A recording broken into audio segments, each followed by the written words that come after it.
They tell us when to sleep, what to eat, how to survive. After millions of years, they're still controlling our lives. Glands, the body's busiest factories. And hormones, the chemicals they produce. Find out how they keep you running like clockwork. Next on Body Atlas.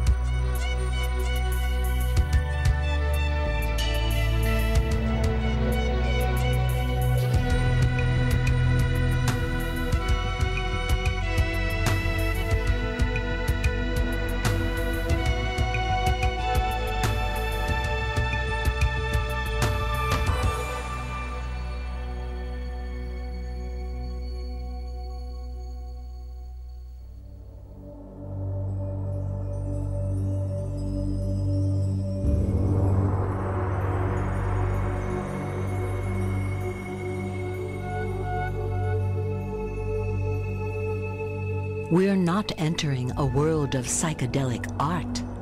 Quite the opposite. This is the real world. These crystals are hormones. They control every one of us, every second of our lives. They're the bridge between our inner body and the outside world. They determine when we feel angry and when we feel happy, how tall we grow, what sex we are, and whether to make love or war. These are the chemicals that control the rhythms of our lives.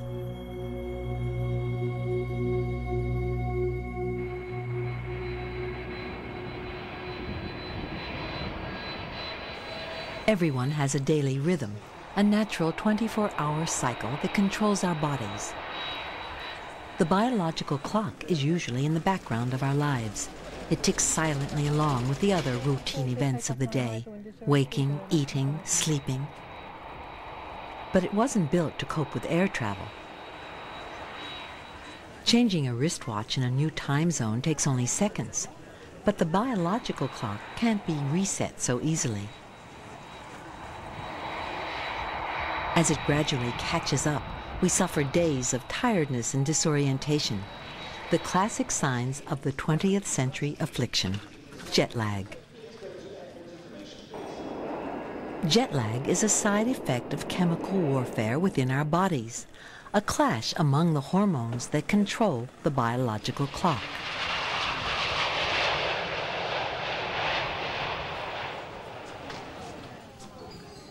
The brain has an instant control system, the electrical signals that flash along a network of nerves. A bit slower, but equally important, is our chemical control system. Commands come from several different glands, each pumping out different chemical messengers, the hormones. The pancreas is one gland that's in charge of digesting food. It squirts its hormones into a surrounding labyrinth of blood vessels.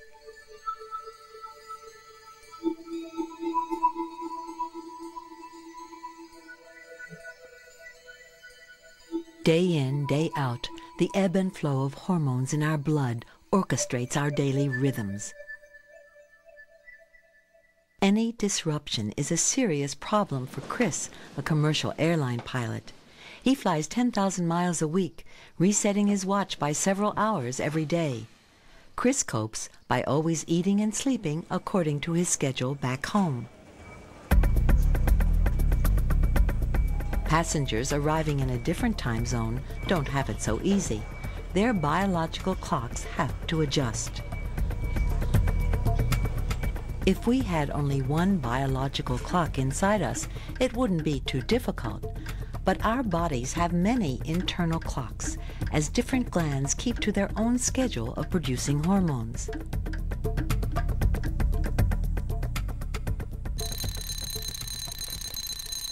At home, Chris's glands naturally work in harmony.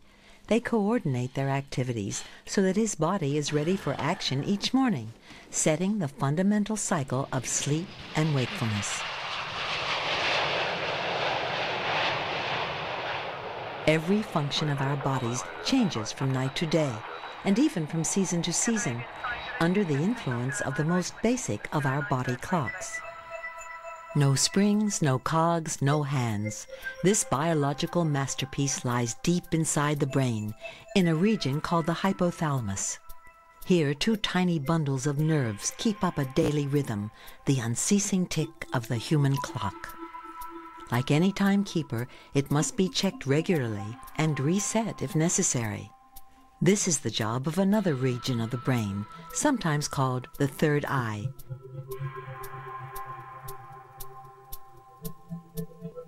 At night, it releases the hormone melatonin.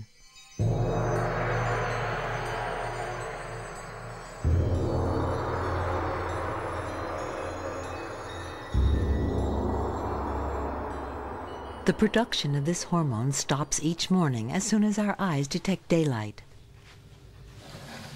The falling level of melatonin wakes us up. Dawn is constantly resetting Chris's basic clock to a 24-hour rhythm.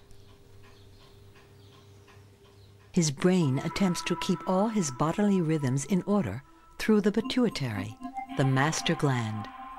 This tiny lump of tissue, weighing only 1/40th of an ounce, has immense power over the whole body. It releases half a dozen different hormones, each with its own task. One of them helps our bodies to grow. But most of them are tailored to trigger other glands lower in the body. The chemical instructions tell these glands to produce their own hormones.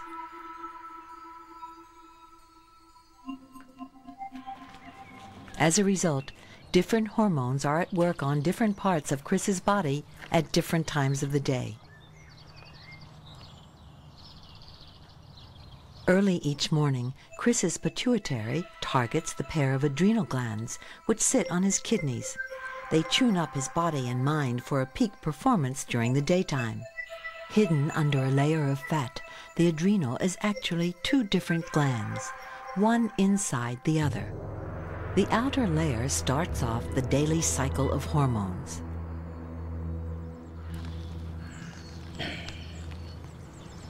Chris's adrenal glands begin producing the hormone cortisol in the early hours of the morning.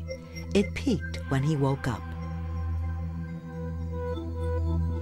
As the morning tonic ebbs away, the inner part of the adrenal gland begins releasing the alertness hormones, adrenaline and noradrenaline. We're departing runway 26 left at Gatwick on a C for departure. The first block altitude is 3,000 feet. Sure. The aids are set as required. Runway's dry, the weather's good. Flying a plane can be stressful. Chris relies on the adrenal hormones to keep his mind and body in top form. A sudden threat causes these hormones to rise dramatically, even when the disaster is in a flight simulator. Only major problem up to 80 knots. Above 80 knots and up to V. Engine failure with at least 5 will stop only 4. Any fire warning? Adrenaline makes us afraid, and noradrenaline makes us angry. Because they're produced together, we can experience fear and anger at the same time. When we sense danger, the brain sends nerve signals directly to the adrenal gland, triggering an instant surge of these anger and fear hormones.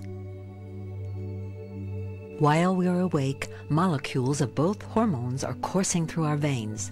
These simple chemicals are almost identical. Just one atom separates fear and anger. Flaps. 15 required, gated. They peak when we're under stress. Whatever problems the flight simulator may throw at them, these hormones will help Chris and his co-pilot Tim cope. Ready for departure. Normally, the adrenal gland secretes 4 molecules of adrenaline, our fear hormone, for every one of our anger hormone. Still, the anger hormone has its positive side.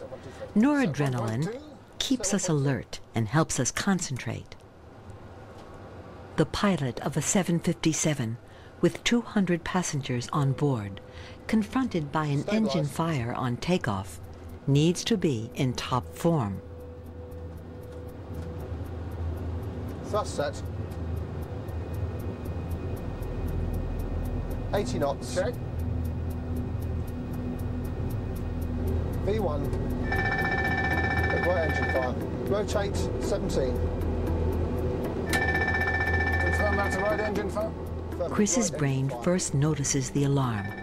His nervous system responds immediately. It sends commands to the muscles handling the controls. A moment later, the adrenal hormones surge through their bodies.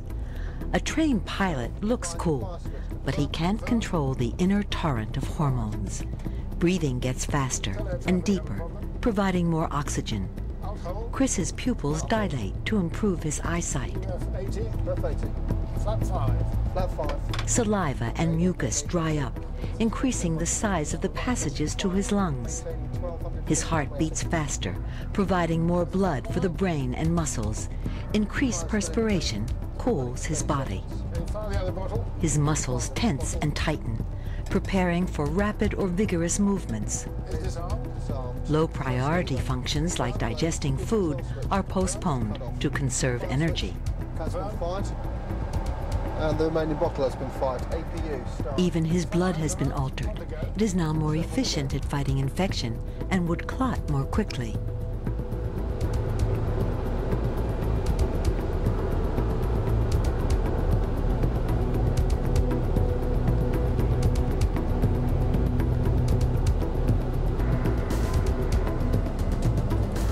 $50, $30, $20.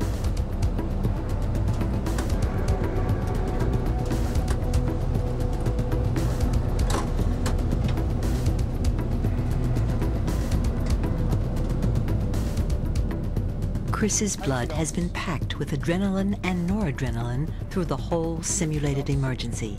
But as soon as the tension passes, the hormones are broken down. Within 10 minutes, their levels are back to normal. Tower jets at 123, confirm we have no visual outside fire and fire trucks on the way. Even before we're born, hormones are beginning to structure our lives.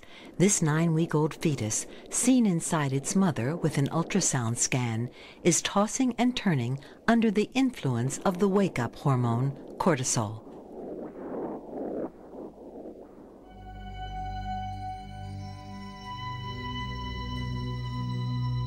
After 15 weeks, the baby's thyroid gland starts to pump out another vital hormone.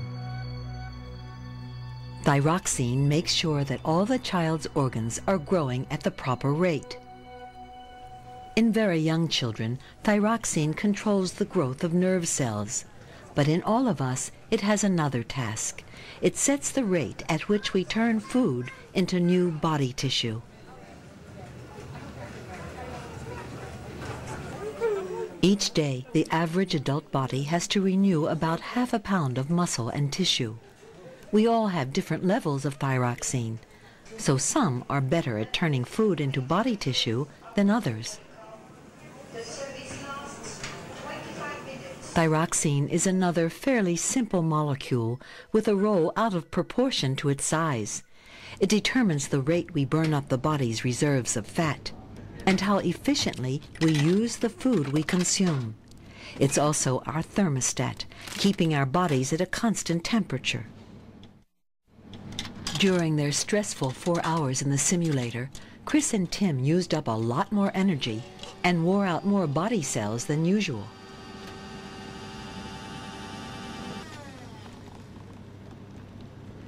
Good. So Brunei and Now that the tension has gone, their energy must be replaced. Their bodies need food and liquid to repair all the wear and tear. They feel thirsty and hungry. Overall, the detail went very well. Just 2 points I want to comment on, Chris. The brain, in particular, feels the strain. It's fueled by blood sugar, called glucose, dissolved in the bloodstream. Glucose is a source of instant energy for all parts of the body. but it's the only food the brain can use. When blood sugar runs low, we feel tired and faint. 2 points I could really pick up on as When body chemicals are out of balance, it's another job for the hormone system. This time, the pancreas swings into action. It sends instructions to its larger neighbor, the liver, the storehouse of the body's spare sugar. After we've eaten, levels of blood sugar go up. The pancreas pours out insulin. This hormone instructs the liver to remove sugar from the blood and store it for later use.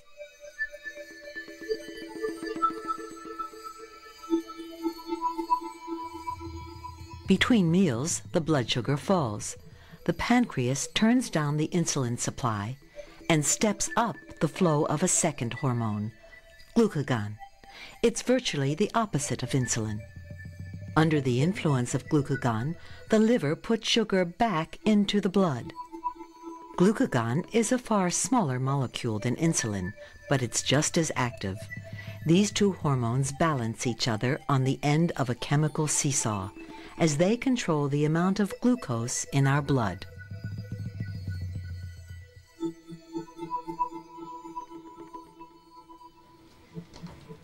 They also cope miraculously well with the strange and complex mixture of chemicals that we inflict on our digestive systems.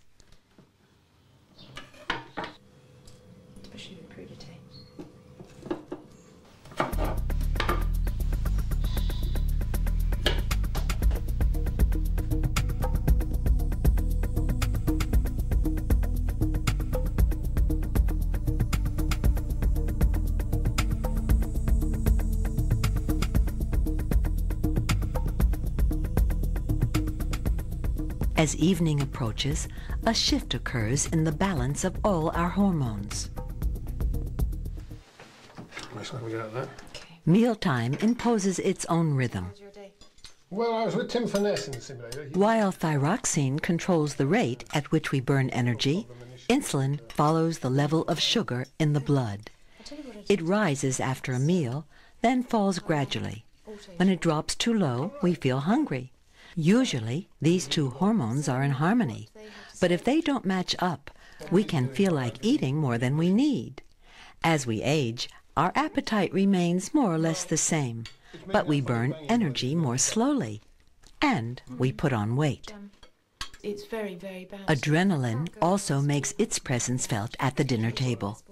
As its level drops towards the end of the day, our senses become less sharp and less discriminating. Food tastes better in the evening. The later you eat, the more you appreciate the food.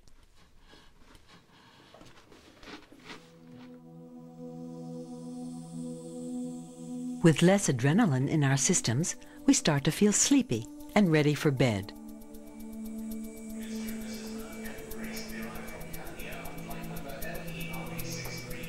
But the transition from fully awake to drowsiness takes time. The levels of hormones in Chris's bloodstream gradually change, instructing his organs and systems to prepare for the night phase of his 24-hour cycle.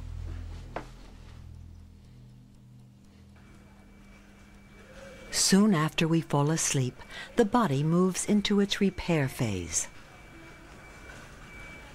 The master gland, the pituitary, now begins to step up its production of growth hormone. This chemical makes children grow by lengthening their bones and muscles, but it's also essential for adults. Growth hormone instructs the cells to repair the wear and tear of the day. The amount of growth hormone in Chris's blood rises an hour and a half after he's fallen asleep. At the same time, adrenaline is at its lowest level. During deep sleep, the body is at its most defenseless.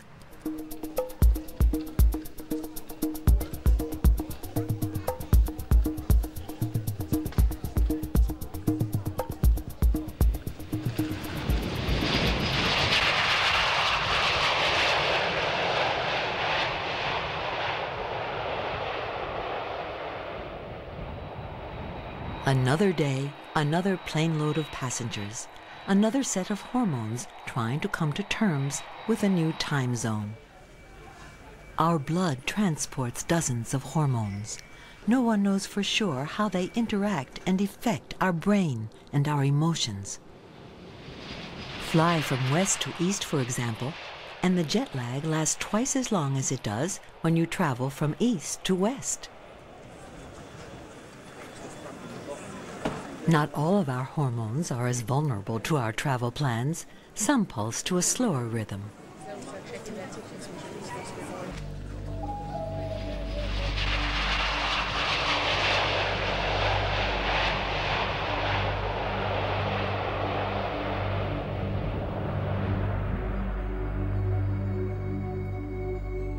Hormones are more than a clock, more than just chemical messengers. Together, they operate the controls of the most complex system we know, the living body.